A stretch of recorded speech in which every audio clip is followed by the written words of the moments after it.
When is a priest not a priest? And what would you do if you were attending Sunday Mass and in the middle of the communion ceremony where he's breaking the bread and pouring the wine, your priest dies? What would you do?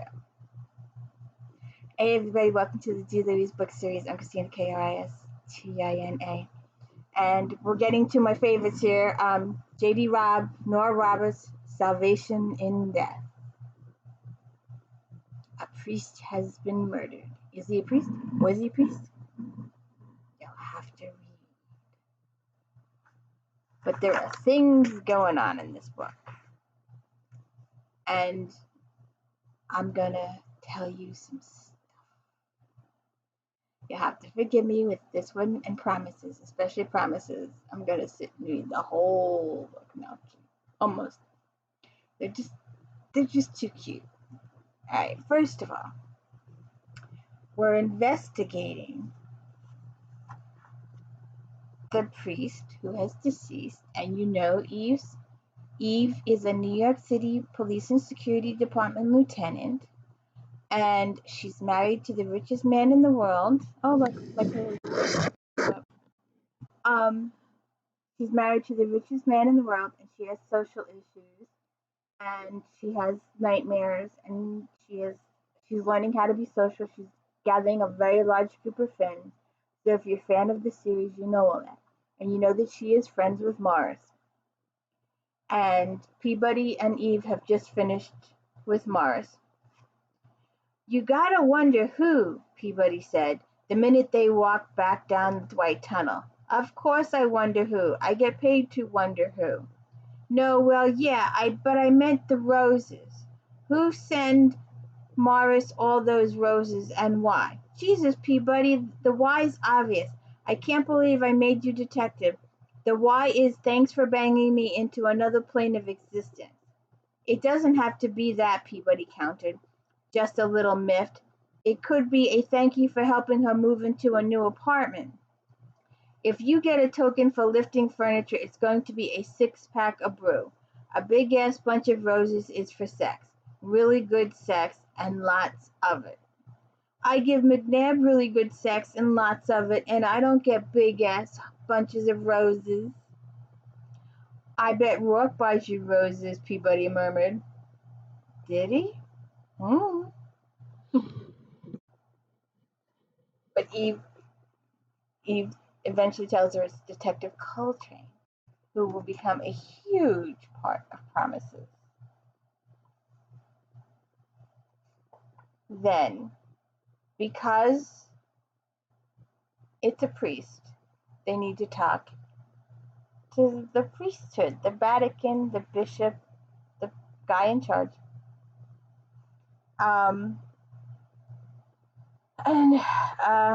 While she mulled at it, added to her notes, Peabody staggered in and held up her hands. I am cut to pieces by red tape. The loss of blood is making me weak. Soldier up. Where's the dental? Tied in the bloody tape. I got the dentist, but the dentist is also a deacon and a dick. He hits the 3 Ds. He won't release the records unless his bishop approves. Get a court order. I'm working on that. She shot out both hands. Can you see the scars?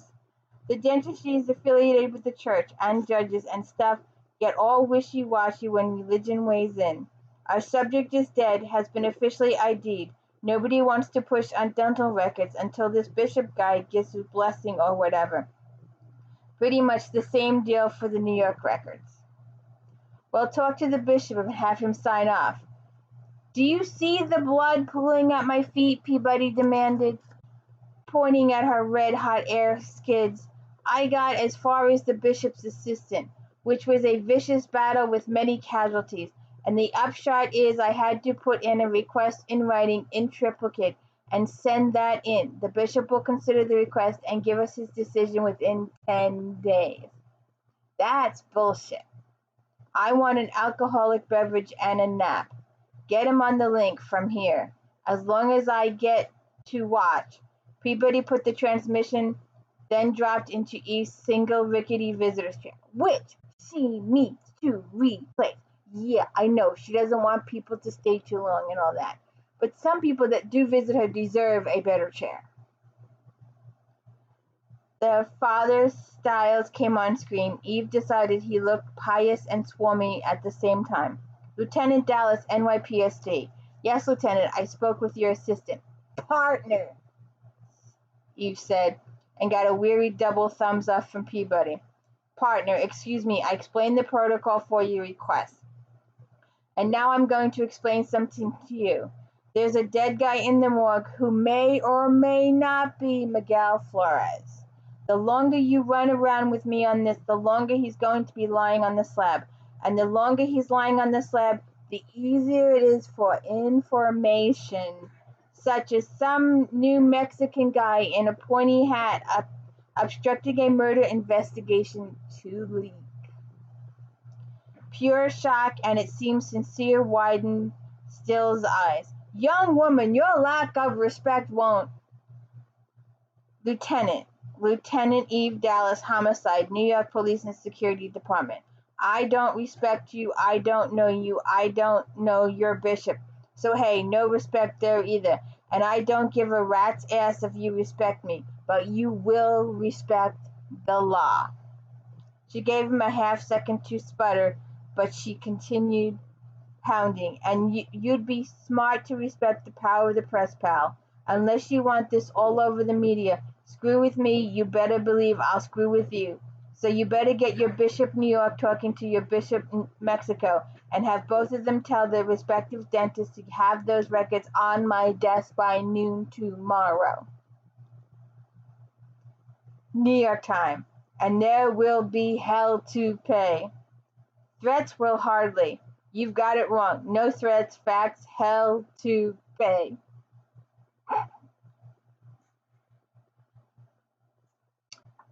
Right, now, there seems to be a bridal shower in the atmosphere. We have donuts, Nadine responded. She gestured to the murder board. A lot of buzz on that. Priest poison with Sacramento wine. It's good copy. Anything new you want to share? Maybe. Eve flipped open the bakery box and was immediately assaulted with the scent of fried fat and sugar. Maybe.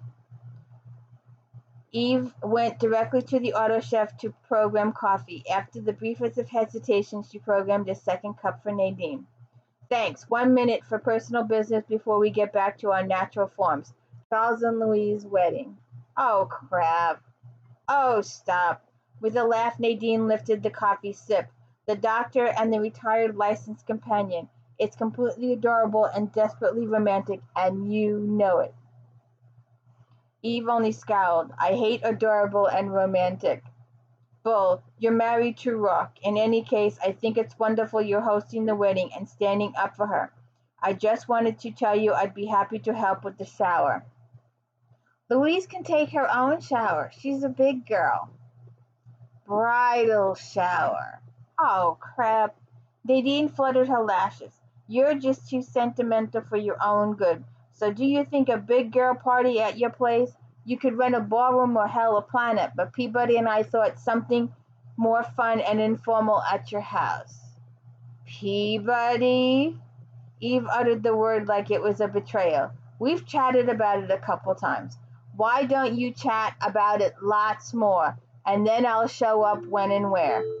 Nadine beamed, flickered a hand in the air as if tapping a magic wand. Presto and perfect, just what we hoped. Now, next order of business.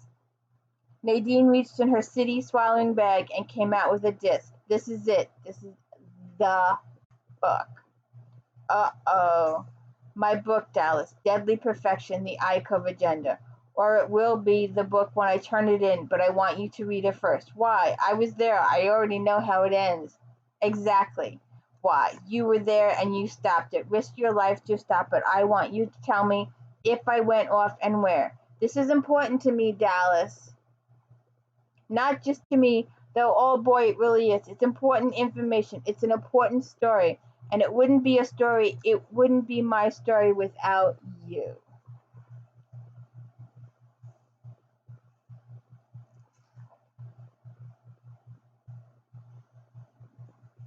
And you gotta love Feeney. Eve tagged Feeney at his desk. Her former partner, now captain of the EDD department, sat munching on candied almonds and looking comfortably rumpled. Any progress on my ID? I've got two of my boys on it, McNabb and Calendar. The fact that Calendar had breasts and no Y chromosomes didn't make her any less of one of Feeney's boys, and they're working on it. I took a quick pass. It's damn good and it's dug in deep. It's not going to take 5 minutes. His droopy eyes narrowed in his saggy face. What's that? What you got? What? Where? Donuts. What is this? Some new EDD toy? Smell-a-link? I can see the corner of the box. I know a bakery box when I see one. You gotta love Feeney. And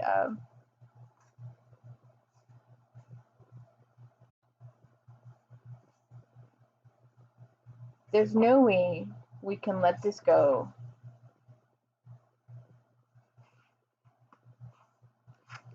We got. That's good, Peabody. That's very good. Let's dig into that, or better yet, you didn't dig into it. I have to take a meet with Mira. Let's get started on it. I'm actually supposed to meet Nadine and Louise about 1300. If we're not running hot, we're going to finalize plans for the bridal shower / bachelorette party. Bachelorette is stupid, demeaning word. Yeah, but it's kind of cute too.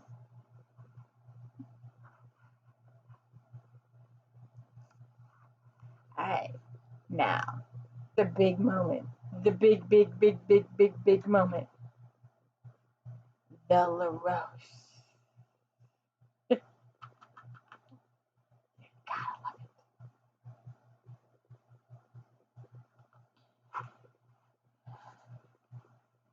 She liked the walk, just striding down New York with its noise, its crowds, its attitude coming at her from all directions. She passed through the greasy smoke of a glide cart, drew in the smell of grilling soy dogs, fries, veggie hash, and heard the operator snarl at a whiny customer. What do you want for $5? A filet mignon? She passed a couple of cops in soft clothes, quick marching a guy greasier than the dog smoke across the sidewalk and into Central, while he proclaimed his innocence in all matters. I didn't do nothing. I don't know how the shit got in my pocket. I was just walking, talking to the guy. Swear to God. She watched a bike messenger, a day-glow blur on a shiny jet bike, gleefully challenge a rapid cab for position, and whiz away with lunatic speed, leaving the horn blasts and curses in the dust. An enormous black guy walked a tiny white dog and stopped to responsibly scoop up miniature dog poop. She crossed the street with a throng of others at the light, past a flower vendor who sent perfume madly into the air, a deli that wafted out pickles and onions when a customer walked up, a couple of women speaking that might have been in Cantonese. She crossed again, making the turn north, and two women flew out of a door shop, screaming, punching, to drop nearly at her feet in a hair-pulling, scratching, teeth-snapping tangle. Why? Eve wondered. I have such a nice time. Pedestrians scattered like pool balls at the break. Others edged closer, calling out encouragement and/or grabbing links or cameras to record the bout. Eve barely resisted the urge to keep going and instead wadded in. She grabbed a hunk of hair, pulled hard. When the owner squealed and reared up, Eve nabbed her opponent in a headlock. Cut it out! Hank of hair hit her, snapping forward to sink teeth into Eve's shoulder, and got an elbow to the chin in return. I'm a cop, Eve stated. God damn it, the next one who bites, scratches, slaps, or squeals is getting hauled over to Central and dropped in the tank. She started it. Lying bitch, I want to press charges. I saw it first. Shut the hell up, Eve considered. just knocking their heads together and calling for a wagon. I don't give a rat's ass who started what. It's done. Break it up, stand up, step back, or I'll charge you both with disturbing the peace, creating a public nuisance, and whatever else occurs to me.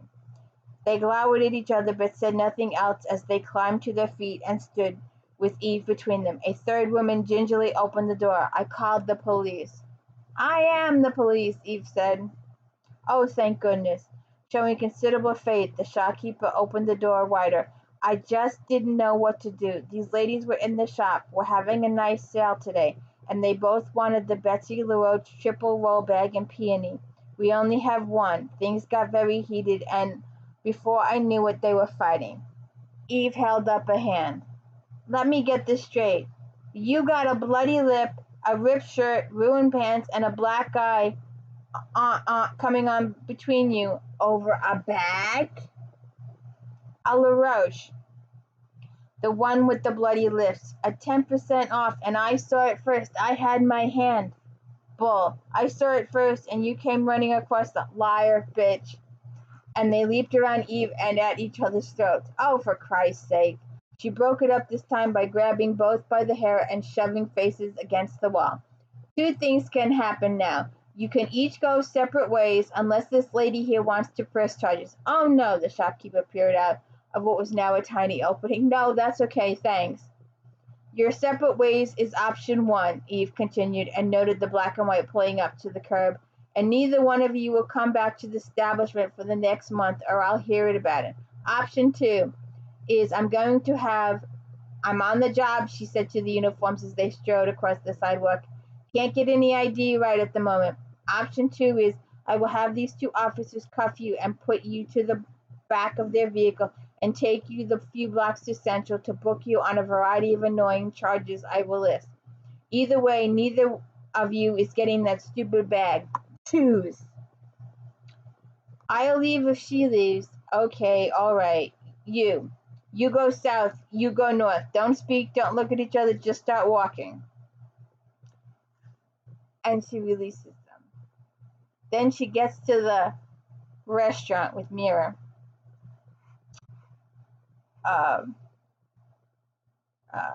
Then again, she supposed the police psychologist and professor had no time for fancy lunches than she did. Mira saw her, smiled. Sorry I'm late. There was a fight over a LaRoche triple roll bag and peony. You had a fight over a purse? Eve had to grin at Mira's out of shock. No, I had to break one up. It's a purse? I had it figured had to be at least a suitcase to get that much insanity. Or maybe it was the 10% off anyway. Wait! There's a sale on LaRoche? Where? Just down the street, half a block. Encounters, I think it's called. I know that shop. Mira pulled out her link. Why don't you decide what you'll like for lunch? And yes, Missy, this is Charlotte Mira. Yes, it's good to talk to you again. You have the Welsh triple and peony on sale. Would you put that aside to me? I'm just having lunch at Ernest, so I'll stop in to pick it up on my way back to work. Yes, thank you. Oh, I'd love to see that too, if I have time. I'll see you shortly. Can you imagine? He's like, what? What's with this purse?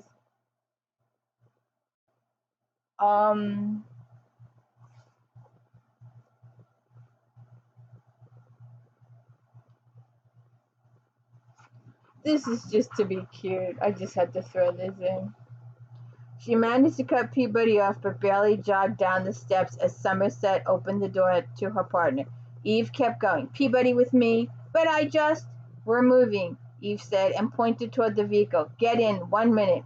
Eve turned to Somerset while Peabody sulked her Danish-deprived way to the passenger side. Rourke could use a call from his aunt. He wants me to contact his aunt in Ireland? I said he could use a call from her. He's fine, Eve said, anticipating. He could use the connection. I'll take care of it. Knowing he would, Eve climbed behind the wheel and put her mind back on the job. Are we running hot or something? Peabody demanded. So a person can't take a minute to have a cup of coffee and maybe a small bite to eat, especially when the person got off a full subway stop early to work off the anticipated bite to eat? If you've finished whining about it, I'll fill you in. A real partner would have brought me a coffee to go so I could drink it while being filled in. How many coffee shops did you pass on your endless and arduous hike from the subway? It's not the same, Peabody muttered. And it's not my fault I'm coffee spoiled.